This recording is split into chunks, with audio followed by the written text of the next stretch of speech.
ये जो तस्वीर बन रही है ये पिछले 3 दिन से टेलीविजन पे बहुत नजर आ रही है। आपको शायद बहुत लोगों को नजर ना आए, ये एक कचरा है जो बनारस में बाबा विश्वनाथ के सामने रखा हुआ है। इस कचरे के बारे में, क्योंकि आप लोग दर्शन करने जाते हैं, मेरी पृष्ठभूमि यह है कि मैं दर्शन कम करता हूं, इसलिए बाबा विश्वनाथ के सामने जो नंदी है, जो पिछले 500 बरस से इस सनातनी हिंदू के पुरुषार्थ का इंतजार कर रहा है कि जहां उसके बाबा विश्वनाथ होने चाहिए थे, वहां कोई इस्लामिक कचरा रखा हुआ है जिसे साफ करना है।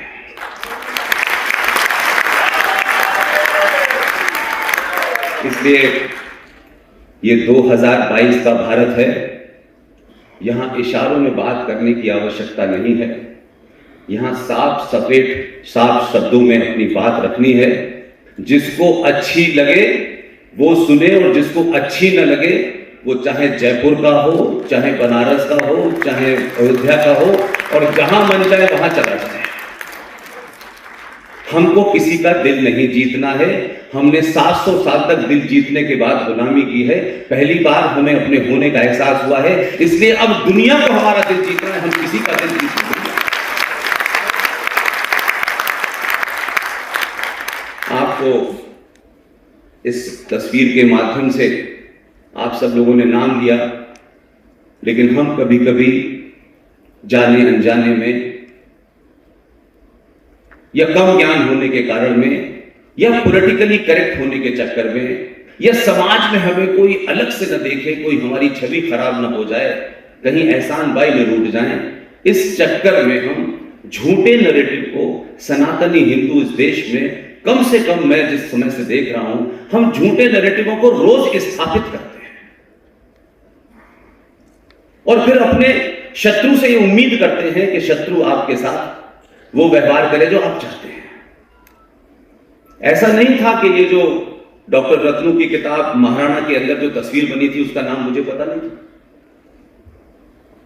लेकिन 2 बार अपने मन में जरा सोचिए, ज्ञान वापी और फिर मस्जिद। ज्ञान का मस्जिद से संबंध क्या है? ज्ञान व्यापी मस्जिद आपने अपने शत्रु के उस नैरेटिव को खूब चलाया, और आप कहते हैं ज्ञान व्यापी मस्जिद। कहां पर सुना आपने कि ज्ञान बांटा जाता है मस्जिद में? इसलिए जब आप अपने शत्रु के बनाए हुए नैरेटिव पे चलाते हैं, तो एक नहीं आपने हजारों ऐसे झूठ बोले हैं, और हम उन झूठ को इसलिए चलाते हैं आगे कि कोई हमारी छवि कट्टरवादी न हो जाए, हमारे बारे में किसी के देखने का नजरिया न बदल जाए। इसलिए आपको एक खुशखबरी सुनाता हूं, फिर अपनी बात शुरू करूंगा। ये जो तस्वीर आपने देखी है कचरे की, इस कचरे को लेकर के आप सबको पता होगा कि पूरे देश में एक हंगामा मचा हुआ है, और बाबा विश्वनाथ की धरती पे आज भी सुबह थोड़ी देर पहले फिर दोबारा से सर्वे शुरू हुआ है। महत्वपूर्ण यह नहीं है कि सर्वे शुरू हुआ है, महत्वपूर्ण यह है कि मैं तो न उस टीम का हिस्सा हूं, न कोर्ट कचहरी के आदेश से मुझ पर कोई रोक है। मैं भारत का स्वतंत्र नागरिक हूं और मेरे पास अपने रिसोर्सेज और सोर्सेज हैं। कल जितना भी सर्वे हुआ है, कोर्ट ने उन लोगों को जो सर्वे के तहत उन नीचे जो तहखाने थे उसमें गए, उनको बोलने के लिए मना किया है। मुझे खुशी है कि हम 10-12 लोगों की जो टीम है, उस टीम के सदस्य विष्णु शंकर जैन इस वक्त उन 5 महिलाओं जिन्होंने श्रृंगार गौरी पे मुकदमा किया है उसे लड़ रहे हैं। कोर्ट के आदेश से वो कल उन तहखानों में गए, और क्योंकि विष्णु शंकर जैन की नजर सिर्फ अपने एजेंडे पे है, किसी को पॉलिटिकली करेक्ट होकर बयान देने पे नहीं है। मैं जब सुबह चला तो मेरी उनसे सुबह बात हुई, मैंने उनसे कहा कि ये बात मुझे आप तथ्यों पे बताइए, फैक्ट है या नहीं है, क्योंकि मैं उसमें नहीं गया। तमाम सारी मीडिया में खबरें चल रही हैं, मुसलमान पक्ष ने कहा वहां कुछ भी नहीं है, किसी ने कुछ कहा, लेकिन आपकी जानकारी के लिए जिस तहखाने को खोला गया है उस तहखाने के अंदर बहुत सारे शंख और गणेश की मूर्तियां मिली हैं। उस कमरों के अंदर सनातन संस्कृति के जितने भी चिन्ह हैं वो सब मिले हैं। हो सकता है आज शायद आखिरी हो, ये बात आपको कोर्ट के माध्यम से पता चलेगी, लेकिन आज से आप एक काम जरूर करिएगा कि आप सच बोलें और किसी से न डरे दुनिया में। और मुझे दुख इस बात का है कि जब सनातनी उनसे डरने लगता है जिन्होंने 800 1200 साल पहले, 700 साल पहले, 600 साल पहले, 400 साल पहले डर के मारे तलवार के जोर पे शलवार पहन ली थी। वो डरे हुए लोग आपको डरा रहे हैं और आप ये नहीं कह पाते हैं कि जब नहीं डरे तो तुम डरे हुओं से हम डरेंगे। तुम किस बदख्याली में हो भाई? इसलिए नैरेटिव सही होना चाहिए आपका, और नैरेटिव सही जब होगा जब आपको किसी का विश्वास नहीं जीतना है। किसी का दिल जीतने की जिम्मेदारी, ये काम सरकारों का है, समाज सेवकों का नहीं है, हिंदू समाज का नहीं है। इसलिए हमने ही झूठ बोला सारे धर्म बराबर है। ये दुनिया का सबसे बड़ा फ्रॉड है,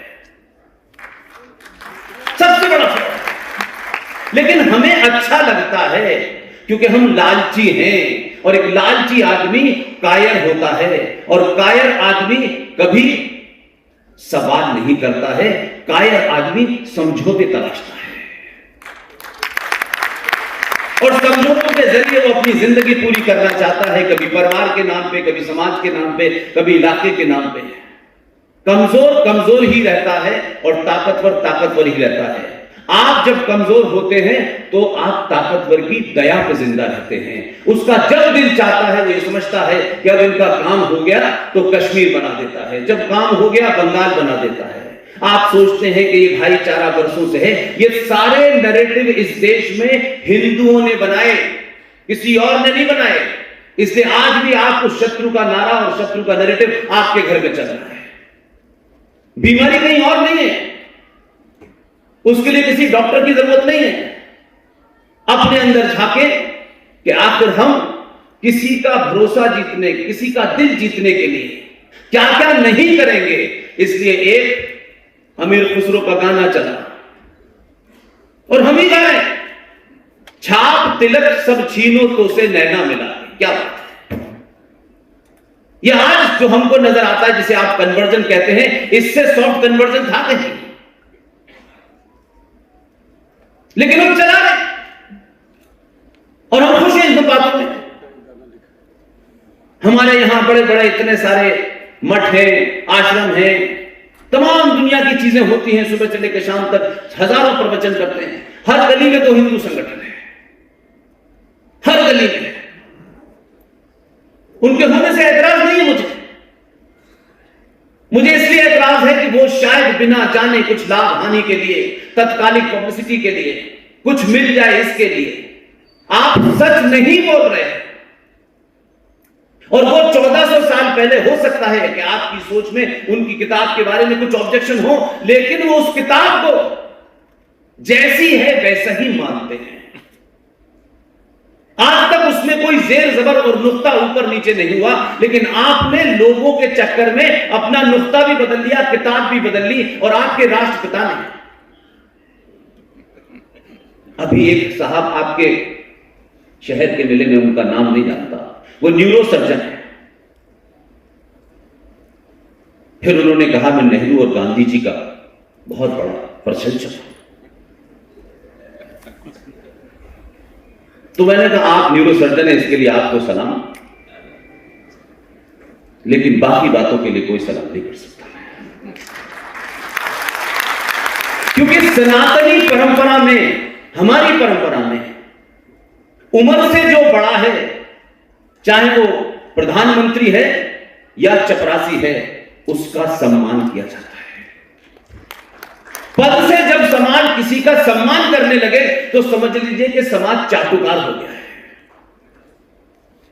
वो बहुत बड़े पद पे हैं तो साशजत, छोटे पद में है तो झुक के सलाम, और बराबर के हैं तो हाथ मिला करके।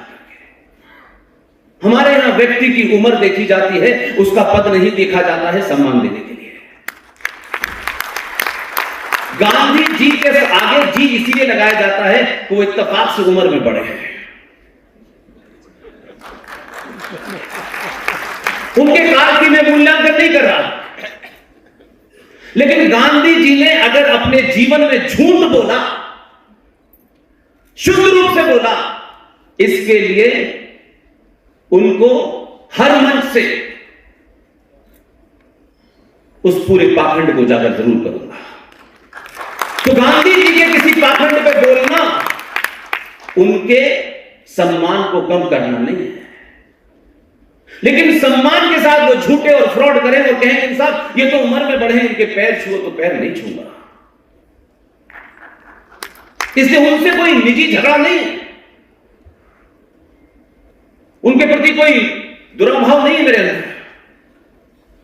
इसलिए जब समाज ऐसे लोगों को हीरो बना देता है और पूछता नहीं है उनसे, और ये वो समाज है जहां भगवान राम पे सवाल उठता है, सीता मां पे सवाल उठता है, तब इस देश में किसी को तकलीफ नहीं होती कि भगवान राम के ऊपर आप सवाल उठा रहे हो, सीता के चरित्र पर सवाल उठा रहे हो। हमारा समाज बोलता नहीं है, लेकिन महात्मा गांधी की तमाम वो हरकतें जो उन्होंने की, अगर उस पर सवाल पूछ लो तो लोग कहेंगे देखिए साहब आपको जेल हो सकती है। ये विचित्र देश है, भगवान राम को गाली देने पे जेल नहीं होती, गांधी को जेल हो जाती है गाली देने पे।